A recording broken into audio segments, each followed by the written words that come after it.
ಮೈಸೂರು ಜಿಲ್ಲೆಯಲ್ಲಿ ಅಂಧಕಾಸುರ ಸಂಹಾರ ವೇಳೆ ಗೊಂದಲ ಏರ್ಪಟ್ಟಿತ್ತು.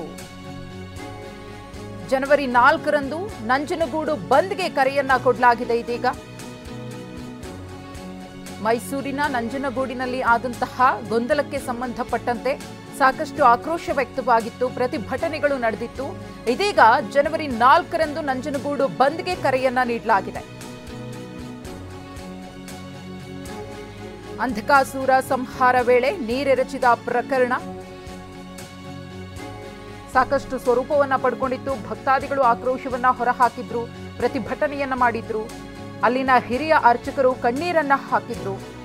ದೇವರಿಗೆ ಅಪಮಾನವಾಗಿದೆ, ಮುಂದೆ ಜಾತ್ರೆಗಳಿದೆ, ಉತ್ಸವಗಳು ನಡೆಯುತ್ತೆ, ಇದೇ ರೀತಿ ಕಿಡಿಗೇರಿ ಕೃತ್ಯ ಮುಂದುವರೆದ್ರೆ ಹೇಗೆ ಅನ್ನೋ ಆತಂಕವನ್ನ ಹೊರಹಾಕಿದ್ರು.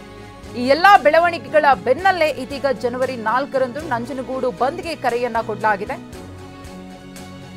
ಅಂಧಕಾಸುರ ಸಂಹಾರ ವೇಳೆ ನೀರೆರಚಿದ ಪ್ರಕರಣ, ನಂಜನಗೂಡು ಶ್ರೀಕಂಠೇಶ್ವರ ವಿಗ್ರಹದ ಮೇಲೆ ನೀರೆರಚಿದ ಪ್ರಕರಣ. ಜನವರಿ 4ರಂದು ನಂಜನಗೂಡು ಬಂದ್ಗೆ ಕರೆಯನ್ನ ಕೊಡಲಾಗಿದೆ.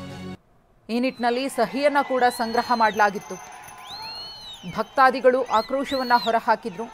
ಕೆಲ ಕಿಡಿಗೇಡಿಗಳಿಂದ ಆದಂತಹ ಈ ಕೃತ್ಯಕ್ಕೆ ಎಲ್ಲರೂ ಕೂಡ ಇದೀಗ ಒಮ್ಮತದಿಂದ ನಿರ್ಧಾರವನ್ನು ತೆಗೆದುಕೊಂಡಂತೆ ಕಾಣಿಸ್ತಾ ಇದೆ. ಜನವರಿ 4ರಂದು ಬಂದ್ಗೆ ಕರೆಯನ್ನ ಕೊಟ್ಟಿದ್ದಾರೆ.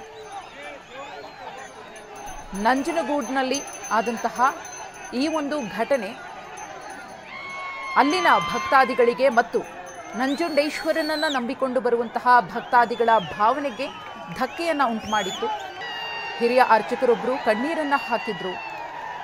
ಪೊಲೀಸರು ಕೂಡ ಪ್ರತಿಭಟನಾ ನಿರತರನ್ನ ನಿಯಂತ್ರಿಸುವುದಕ್ಕೆ ಹರಸಾಹಸ ಪಟ್ಟಿದ್ರು. ಆ ಸಂದರ್ಭದಲ್ಲಿ ಪ್ರತಿಭಟನಾ ನಿರತರು ಮತ್ತು ಪೊಲೀಸರ ನಡುವೆ ವಾಗ್ವಾದ ಕೂಡ ಆಗಿತ್ತು. ಇಂತಹ ಘಟನೆಗಳು ಮತ್ತೆ ಮರುಕಳಿಸದ ಹಾಗೆ ಕಠಿಣ ಕ್ರಮವನ್ನು ತೆಗೆದುಕೊಳ್ಬೇಕು ಅನ್ನೋ ಆಗ್ರಹವನ್ನ ಕೂಡ ಭಕ್ತಾದಿಗಳು ಪಡಿಸಿದ್ರು.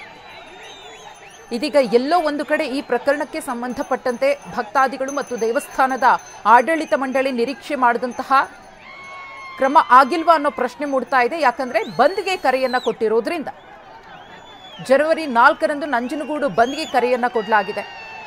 ಈಗಾಗಲೇ ಬಂದ್ಗೆ ಬೇಕಾದಂತಹ ಒಂದಷ್ಟು ಸಿದ್ಧತೆಗಳನ್ನು ಕೂಡ ಮಾಡಿಕೊಳ್ಳಲಾಗ್ತಾ ಇದೆ. ನಾಡಿದ್ದು ಬಂದ್ ಆಚರಣೆ ಇರುತ್ತೆ. ನಂಜನಗೂಡಿನಲ್ಲಿ ಬಂದ್ಗೆ ಯಾವ ರೀತಿಯ ಸಹಕಾರ ಸಿಗುತ್ತೆ? ಯಾಕಂದ್ರೆ ಇದು ಸಾಮಾನ್ಯ ವಿಚಾರವಲ್ಲ, ಸೂಕ್ಷ್ಮ ವಿಚಾರ. ನಂಬಿಕೆಯ ಮೇಲೆ ಬಿದ್ದಂತಹ ಪೆಟ್ಟು ಇದು. ಭಕ್ತರ ಭಾವನೆಗಳಿಗೆ ಪೆಟ್ಟನ್ನ ಕೊಟ್ಟಂತಹ ಘಟನೆ ಇದು. ಹಾಗಾಗಿ ಇದಕ್ಕೆ ತಾರ್ಕಿಕ ಅಂತ್ಯ ಅನ್ನೋದನ್ನ ಕೊಡಬೇಕು ಅನ್ನೋ ಕಾರಣಕ್ಕೋಸ್ಕರ ಇಲ್ಲಿ ಭಕ್ತಾದಿಗಳು ನಿರ್ಧರಿಸಿದಂತೆ ಕಾಣಿಸ್ತಾ ಇದೆ. ಜನವರಿ 4ರಂದು ಬಂದ್ಗೆ ಕರೆಯನ್ನ ಕೊಡೋ ಮೂಲಕ ಸದ್ಯಕ್ಕೆ ಪ್ರಾಥಮಿಕವಾಗಿ ಜನವರಿ 4ರಂದು ನಂಜನಗೂಡು ಬಂದ್ಗೆ ಕರೆಯನ್ನ ಕೊಡಲಾಗಿದೆ ಅನ್ನೋ ಮಾಹಿತಿ ಸಿಕ್ಕಿದೆ. ಆದರೆ ಯಾರೆಲ್ಲ ಈ ಬಂದ್ಗೆ ಕೈ ಜೋಡಿಸ್ತಾರೆ, ಯಾರೆಲ್ಲರ ಸಹಕಾರ ಇದೆ ಅಧಿಕೃತವಾಗಿ ಅನ್ನೋದ್ರ ಬಗ್ಗೆ ಇನ್ನಷ್ಟೇ ಮಾಹಿತಿ ಲಭ್ಯವಾಗಬೇಕಿದೆ. ಈ ಕುರಿತು ಮಾತನಾಡೋದಕ್ಕೆ ಸ್ಥಳೀಯರಾಗಿರುವ ಚಂದ್ರು ಅವರು ನಮ್ಮ ಜೊತೆಗೆ ದೂರವಾಣಿ ಸಂಪರ್ಕದಲ್ಲಿದ್ದಾರೆ. ಚಂದ್ರು ಅವರೇ, 4ನೇ ತಾರೀಕು ಬಂದ್ಗೆ ಕರೆಯನ್ನ ಕೊಟ್ಟಿದ್ದೀರಿ. ಸೊ ಯಾರ್ಯಾರ ಬೆಂಬಲ ಇದೆ, ಬಂದ್ನ ಸ್ವರೂಪ ಹೇಗಿರುತ್ತೆ ಅವತ್ತಿನ ದಿನ?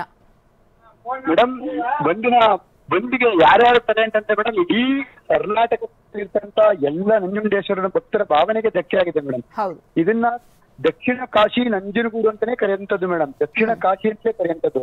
ಇಂಥ ದೇವರ ಮೇಲೆ ಈ ರೀತಿ ಅಪಚಾರ ಮಾಡಿರಂತವ್ರನ್ನ 6-7 ದಿನಗಳಾದ್ರೂ ಬಂಧಿಸಿಲ್ಲ. ಅವ್ರನ್ನ ಒಂದ್ ರೀತಿ ಪ್ರೊಟೆಕ್ಟ್ ಮಾಡಂತ ರೀತಿಯಲ್ಲಿ ನಡೀತಾ ಇದೆ ಮೇಡಮ್. ಇದೇನಂದ್ರೆ ಈ ಮಾಡ್ತಾ ಇರೋಂತ ವಿಚಾರ ಏನಂತಂದ್ರೆ ಮೇಡಮ್, ಇವತ್ತು ಮೊನ್ನೆ ಮಹಿಷಾಸುರನ ಹೆಸರಲ್ಲಿ ಮಾಡ್ತಿದ್ರು. ಅಂತೇಳಿ ಈಗ ಅಂಧಕಾಸುರನ ಬಂದಿದ್ದಾರೆ. ನಂಜುಂಡೇಶ್ವರ ಅಂಧಕಾಸುರನ ಸಂಹಾರ ಮಾಡೋದು ಸರಿ ಇಲ್ಲ ಅಂತ. ನಾಳೆಗೆ ಅಯ್ಯಪ್ಪನ ಮಹಿಷಿ ಮರ್ದನ ಅಂತ ಹೇಳ್ತಾರೆ. ಮಹಿಷಿ ನಮ್ಮ ಪೂರ್ವಜೆ ಅಂತ ಅಂದ್ಬಿಟ್ಟು ನಾಳೆ ಅಯ್ಯಪ್ಪನಿಗೂ ಇವರು ಇದು ಮಾಡ್ಬೋದು ಮೇಡಮ್. ನಾಳೆಗೆ ಸುಬ್ರಹ್ಮಣ್ಯೇಶ್ವರ ಇವನನ್ನ ಸಂಹಾರ ಮಾಡಿದ್ದಾರೆ, ರಾಕ್ಷಸನ್ನ. ಅವನು ನಮ್ಮ ಇದು ಅಂತ ಹೇಳ್ಬಿಟ್ಟು ಇವರು ನಿರಂತರವಾಗಿ ಇದೇ ರೀತಿ ಮಾಡ್ಬೋದು ಮೇಡಮ್. ಇದು ಉದ್ದೇಶ ಪೂರ್ವಕವಾಗಿ ಉಪಟಾಳ ಮಾಡ್ಬೇಕು ಅಂತಾನೆ ಮಾಡ್ತಾರಂತ ಮೇಡಮ್. ಬಿಟ್ರೆ ಬೇರೆ ಏನೂ ಇಲ್ಲ ಮೇಡಮ್. ಇವರು ಈ ರೀತಿ ಆಗಬಾರ್ದು ಅಂತಂದ್ರೆ ಮೇಡಮ್, ಸರ್ಕಾರ ಈಗಲೇ ಎಚ್ಚೆತ್ತು ಇದಕ್ಕೆ ಕಡಿವಾಣ ಹಾಕ್ಬೇಕು ಮೇಡಮ್. ಪ್ರತಿ ಒಂದು ಇದಕ್ಕೂ ಒಬ್ಬೊಬ್ಬ ನಮ್ಮ ಮೈಥಾಲಜಿಯಲ್ಲಿ ಬರ್ತಕ್ಕಂಥ ರಾಕ್ಷಸಗಳಿದ್ದಾರೆ ಮೇಡಮ್. ನಾವು ಈಗ ನಾಳೆ ದಿನ ಮಹಾಭಾರತದಲ್ಲಿ ಬಕಾಸುರನನ್ನ ಕೊಂದ ಭೀಮ ಅಂತಿದೆ. ಭೀಮನ್ನ ನಾಳೆ ಅಪಮಾನ ಮಾಡ್ತಾರೆ ಇವರು. ಮಹಾಭಾರತವನ್ನ ಅಪಮಾನ ಮಾಡ್ತಾರೆ. ಇವರಿಗೆ ರಾಕ್ಷಸರಿಗೆ ಇವ್ರಿಗೆ ಏನು ಸಂಬಂಧ ಮೇಡಮ್? ಏನು ತಲೆ ಬುಡ ಇಲ್ದೇ ಇರಂತ ಇದರಲ್ಲಿ ತಂದು ಇವ್ರು ಅಂಧಕಾಸುರನಿಗೆ ಇವ್ರಿಗೆ ಏನ್ ಸಂಬಂಧ ಮೇಡಮ್? ಈ ರೀತಿಯಾಗಿ ಶ್ರೀಕಂಠೇಶ್ವರನ ಭಾವನೆಗೆ ಯಾಕೆ ಧಕ್ಕೆ ತರಬೇಕು? ಇದು ಯಾರು ಇಲ್ಲ ಮೇಡಮ್. ಇಡೀ ದೇಶದಲ್ಲಿ ಎಲ್ಲಾ ಜಾತಿಯ ಎಲ್ಲಾ ಕಮ್ಯುನಿಟಿಯವರು ನಂಜುಂಡೇಶ್ವರನ ದೇವಸ್ಥಾನದಲ್ಲಿ ಕೆಲಸ ಮಾಡ್ತಾರೆ. ಬೇರೆ ದೇಶದಲ್ಲಿ ಯಾವ ದೇವಾಲಯದಲ್ಲಿ ಮಾಡ್ತಾರೋ ಇಲ್ಲೋ ಗೊತ್ತಿಲ್ಲ ಮೇಡಮ್. ಹೌದು. ನಂಜನಗೂಡು ದೇವಸ್ಥಾನದಲ್ಲಿ ಇಂಥ ಜಾತಿಯವರು ಇಲ್ಲ ಅಂತ ಹೇಳಂಗಿಲ್ಲ ಮೇಡಮ್. ನಂಜುಂಡೇಶ್ವರನ್ ದೊಡ್ಡ ರಥ ಹೋಗ್ಬೇಕಾದ್ರೆ ಮೇಡಮ್, ಹಿಂದುಳಿದ ಏನು ನಾವು ದಲಿತ ಅಂತ ಏನ್ ಮಾತಾಡ್ತೀವಿ, ಒಬ್ಬ ಸಮುದಾಯ ದಲಿತ ಸಮುದಾಯದಂತವ್ರು ಅವರೇ ಬಂದು ಅದಕ್ಕೆ ಬಲಿ ಕೊಟ್ಟು ಅದಕ್ಕೆ ಚಕ್ರರು ಅಂತ ಕರೀತಾರೆ ಮೇಡಮ್. ಆ ಚಕ್ರ ಉರುಳಿಸದೆ ಅಂತವ್ರು ಇವತ್ತು ಅವ್ರಿಗೂ ಕೂಡ ಧಕ್ಕೆ ಆಗಿ ಅವರು ಬಂದಿದ್ದಾರೆ ಮೇಡಮ್. ಅವರೆಲ್ಲರೂ ಯಾರೋ 3 ಜನ ಕಿಡಿಗೇಡಿಗಳು ಮಾಡಿರೋದಕ್ಕೆ. ಓಕೆ ಚಂದ್ರು ಅವರೇ, ಧನ್ಯವಾದ ಟಿವಿ9 ಜೊತೆ ಮಾತನಾಡಿದಕ್ಕೆ.